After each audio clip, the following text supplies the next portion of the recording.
Hello everyone, and welcome to Talking Around the Table in the middle of a studio. I'm Cooper Maahs, and I'll be your host today. During these next 10 minutes, we'll be focusing on faith and travel. We're joined here today by BVU chaplain Ken Meissner. Ken advises the student ministries leadership team and Impact. He helps with AWOL trips and holds Bible studies.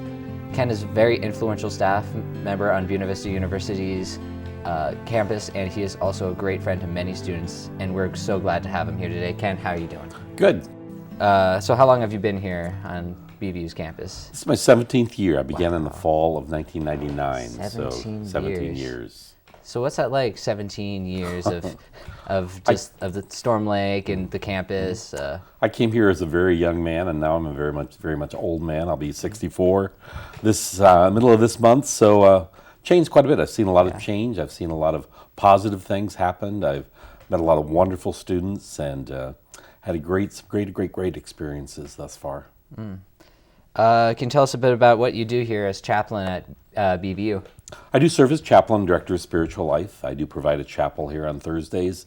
I get a chance to interject and interact with students in a variety of ways through service trips.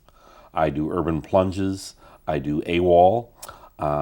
Work quite a bit with international students as well with orientation. I just took a few of them over to my home, and we made some meals this last Saturday. So also do premarital counseling, getting ready for my 67th wedding. Do baptisms. I also serve pulpits when pastors are away on the weekends. So a lot of opportunities to serve. And where can they find you if students want to get involved with? My office is in the Student Services Annex office. I'm right next to the Residence Life Director, Crystal Valence. So just moved there this summer. In some fashion, 92% of college students practice religion. Do you feel like our campus has roughly the same amount of people practicing than nationally average, high or low? 92%, you said? That's what I'm reading on. 92%, that's pretty high from my perspective. But spirituality is all over the place. It's how you interact with life, and that beyond which is tangible. So I see maybe 50%, possibly 50 and lower, really, that are involved in some way with their home church, their home faith community, involved in the Christian organizations around campus or within the community. Those that are involved in service trips, a lot of them are faith-based directed. We don't have a large population of other faiths besides Christians on campus. We have a number of Christians, a number of, I would say, agnostics, a few Muslims, a few Buddhists, and that's about it right now. As chaplain, you've seen faith in so many different ways. Have you seen it change throughout your time here? It's kept relatively the same, it seems like. Once in a great while, we have a passionate student that'll come in and rise other students up through our leadership, through our Impact leadership, through our Fellowship of Christian Athletes, FCA. It all depends on student leadership of how things flow and what things entice other students to get involved. InterVarsity came back on campus after being away for probably 10 years. Navigators was popular when I first came here, and now they're no longer functioning on campus. So just a variety of new things now and then. So to go back to the 50%, do you think that was lower than it used to be, or do you think it's higher, about the same since you've been here? Or about the same. I see young adults, you're in a transition, you're trying to discover your identity. You waltz away from your parents' home, you are trying to develop your own faith. And sometimes you worship at St. Mattress on Sunday mornings rather than going to worship at a faith community in town. During that independence also, you realize you don't believe what your parents believe, and you start searching what you want to believe and what your values and morals are. So it's a major transition during this time. But once you start seeking out a spouse, once you get married, once you begin having children, that faith element starts coming back again, and what you want to instill with your children. So one of the things I'd like to key in is your involvement on AWOL trips. Can you tell us more about the experiences and that you've had on these trips? I've had some incredible experiences. I've had a chance to go to Puerto Rico 5 times to work in an orphanage. gone to the Mexican border 3 times to work with immigration issues. Seattle, Washington, Washington, D.C., New York City, Chicago, Galveston, Houston, Taos, New Mexico, all working with hunger and homelessness issues. Great opportunities to build up student leaders. I love working with our site leaders. I love working with the participants. Last year we had a chance to go to New Orleans. It was a great experience, and just built a wonderful community in each trip that we've taken.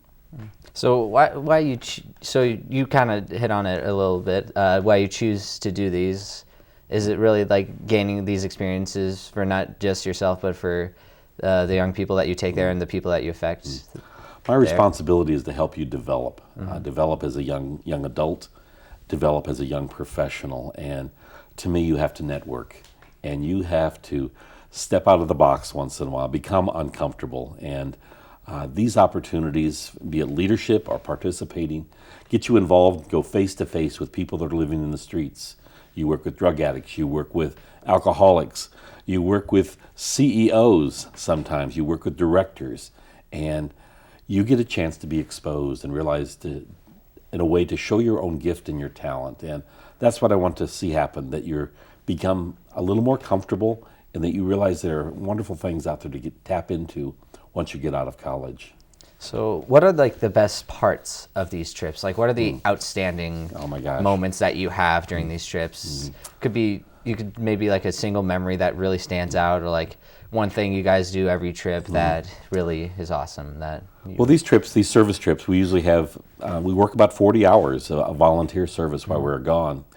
And my favorite part is the interacting with the supervisors. And I would say 99% of the time, a supervisor will come up to me and say, Ken, where on earth did you find these students? They're incredible students. They have wonderful work ethic.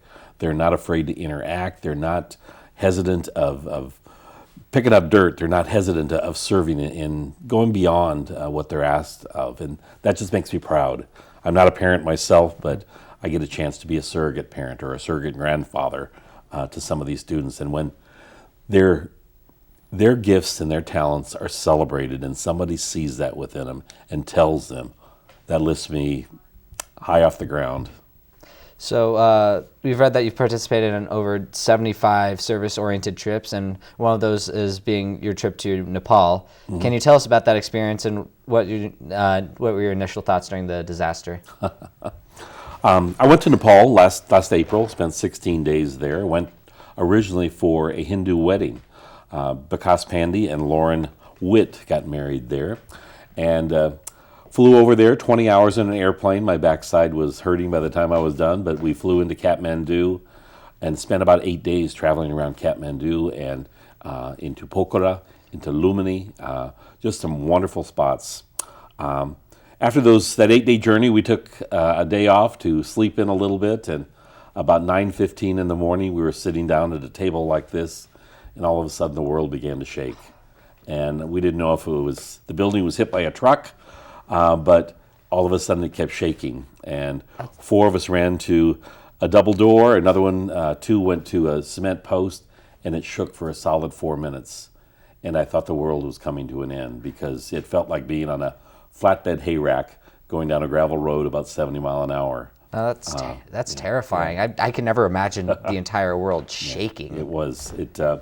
The people were screaming. Kathmandu is in a valley, and after the 4 minutes, the dust was rising, and then the aftershocks, and you could hear the whole valley of people just screaming and hollering, and that tugged my heart. There were about 60 people that were killed within a 2-block radius of myself. Wow. And I had a chance to go to the hospital that evening and interact with some of the patients. I went to an outside area where there were 19 bodies covered with tarp, and it really opened my heart to what's happening around the world. There's earthquakes every day, and we forget about them here in Iowa. Ken, we really appreciate having you on the show and taking the time to talk to us, and thank you to the audience for watching Talking Around the Table in the Middle of a Studio.